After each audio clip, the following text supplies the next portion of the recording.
So I'm sat in front of the camera and I've just finished filming another video, and I just remembered that there's a lot of people asking me if I'm buying a Switch 2. And this is not scripted, this is just a little video that I'm just chucking together off the cuff to answer that very question. Basically, it might surprise you, no, I'm not buying a Switch 2. And the reasons that I'm not buying one is mainly just because of the direction that Nintendo's going in. Now, I see the Switch 2 as like the PS5 Pro to the PS5. Really? Is it a Switch 2 or is it just a Switch Pro? So we pretty much know everything there is to know about the Switch 2 now, with the announcements made by Nintendo. And because it's backwards compatible and the cartridges are the same, it really does scream just Switch Pro to me. Now, it is annoying that they are bringing out the new Mario Kart game only for the Switch 2, and I do not like that direction. I was really disappointed when they said it was going to be an exclusive, but there's other games that are coming out that are going to be on both systems, so that really annoyed me. The price really annoyed me. The fact that it's not got an OLED screen really annoyed me.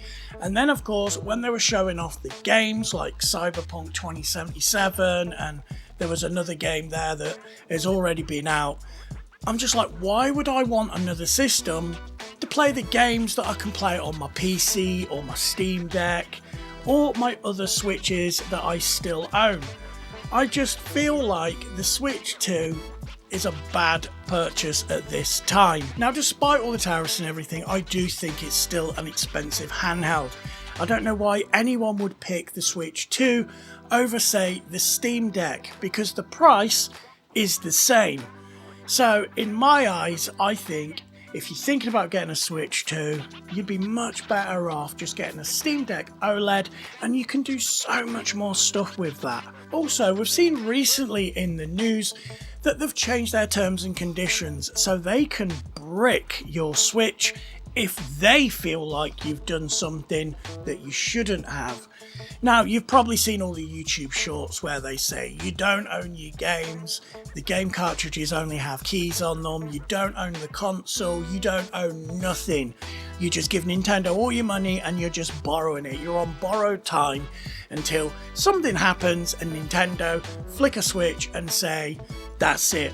Now, a lot of you are probably thinking, well, I'm not going to mod my console, I'm just going to play the games because I love Nintendo and I love Nintendo games, and that's absolutely fine. But there's a whole world of games out there. Nintendo games are just a small, very small part of the whole gaming industry altogether. There's developers that make games way better than Nintendo, and you can get those games super cheap through Steam, etc. So I personally feel like, especially with the size of the Switch 2 being a bit larger, I do feel like that the Steam Deck is a better option, and I really hope Valve are taking advantage of this situation, maybe update the Steam Deck, give it a little bit more power. But from the looks of the Switch 2 so far, it's not really that much more powerful than the original Switch. Who cares if it can do 4K, because we've all been playing games in 4K for quite some time. Now, the old saying goes, nobody makes money from selling consoles apart from Nintendo, and that does seem like the case still. All the other manufacturers, Valve, PlayStation, Xbox, they lose money when they're selling consoles. Why do they do that?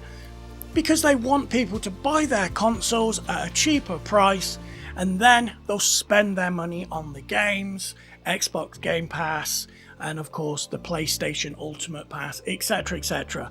Because they know that's where the money is, and you're only going to buy the games that you're actually interested in. But Nintendo, on the other hand, they want to make money on the consoles as well. Now, I know the whole tariff thing, there was rumours going around that Nintendo would lose a bit of money on them, etc, etc, but Don't be fooled what they say in the press. I do honestly believe that Nintendo are still making money on those consoles, because at the end of the day, the specs are not impressive by any stretch of the imagination. They're still living in the past. They still release consoles with obsolete hardware like we've seen with the original Switch. So it just doesn't tempt me to actually go and buy one. No, I'm not saying I'm not going to get my hands on one of these Switch 2s to have a look at, do a little review, because a friend of mine, SKINPIXEL, who customizes Nintendo Switches and Joy-Cons and PlayStations, etc., hand paints the Joy-Cons and side panels. He does an amazing job. I'll put a link in the description below to go check him out. But he is going to get a Switch 2 and then he's going to customize it, hand paint it. He's going to send it across to me so I can show you guys not only what he can do, but also we'll have a look at the Switch 2. But trust me, I'm not keeping that Switch. It's going straight back to him after I've done the video. Now, of course, there is the other side of the fence, the dark side. What about modders and mod chips and stuff like that? Well, it's clear that Nintendo means business when they say, we will just brick your console if you modify it in any way. So, is this going to discourage people? Absolutely not. Those modders and hackers, they're still going to do what they're going to do, and they'll see that as a challenge. They'll say, right, well, if that's what they're going to do, how can we do something to prevent that? And it's always a cat and mouse game when it comes to this stuff. I am not going to be getting involved with the modding whatsoever. You know why? Now, these consoles already have been dubbed a lot harder to mod. Now, I do have friends in the know, but I don't really get involved. But in conversations, they'll say, oh, it's got this, you're not going to be able to mod it the same way, that's etc, etc. So you pick things up. So basically, in a nutshell, they are going to be a lot harder to mod. And of course, you've got people like MigSwitch or MigFlash, whatever they're calling themselves now, putting out statements saying that the MigSwitch cartridge or the MigFlash cartridge is going to work day one. Please do not go putting that in your Switch 2 if you've got it, because it could very well be the thing that Nintendo is planning for, to just ban your console, and there's £450 down the drain. So I wouldn't be getting involved with any of that modding stuff just to be safe. Now, a lot of people will be buying a Nintendo Switch just for a select few games, like the new Mario Kart for etc. I'd really like to play that game, but unfortunately I'm not spending all that money on the console, all that money on the game, just for one game.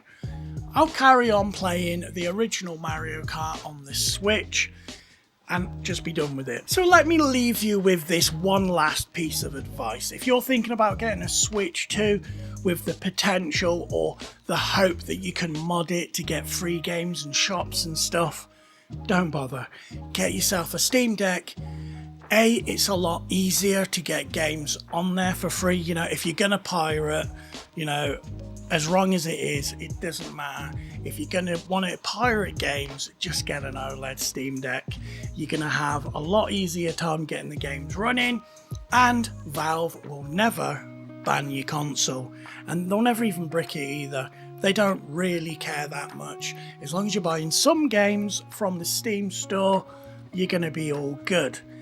So this was just a bit of a different video today, me rambling on why I'm not getting a Switch 2 and why you should buy a Steam Deck instead. So having tried all these different consoles, the Steam Deck would be the best option. So I'm gonna end the video here, but as always, drop me a comment below, let me know what you think. Do you think I'm wrong? Do you think I'm right? Have you got a different opinion of anything we've talked about?